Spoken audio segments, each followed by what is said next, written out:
जी अस्सलाम वालेकुम। Engro fertiliser company ने अपनी तमाम खादों की कीमतों में इजाफ़ा कर दिया है। आज ही नई रेट लिस्ट जारी कर दी है, यानी कि 8 फरवरी 2023 को आज ये अभी रेट लिस्ट आई है। आप दोस्तों को ताज़ा तरीन अपडेट कर रहे हैं।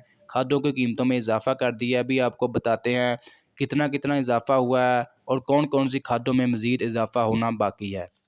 एंग्रो जोरवार जो 50 केजी का बैग है 10,620 रुपये इसका नया रेट है।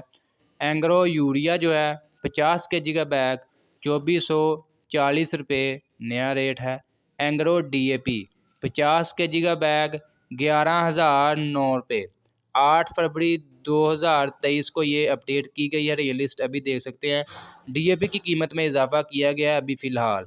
बाकी खादों का में मतलब कीमतों में इजाफा हो जाएगा। अभी फ़िलहाल जो है DAP की कीमतों में इजाफा किया है।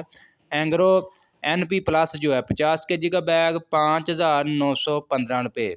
इसका अभी जो मौजूदा करंट ताज़ा तरीन रेट्स है वो आपके साथ शेयर कर रहे हैं। आज ये कंपनी ने अभी जो है लिस्ट जो है जारी की है। वीडियो अच्छी लगी वीडियो को लाइक करें और ऐसी बहुत सी इन्फॉर्मेशन वीडियोस डेली देखने के लिए हमारे चैनल वाला एग्रीकल्चर को लाजमी सब्सक्राइब कर लें और साथ दिए गए बेल आइकन पर क्लिक कर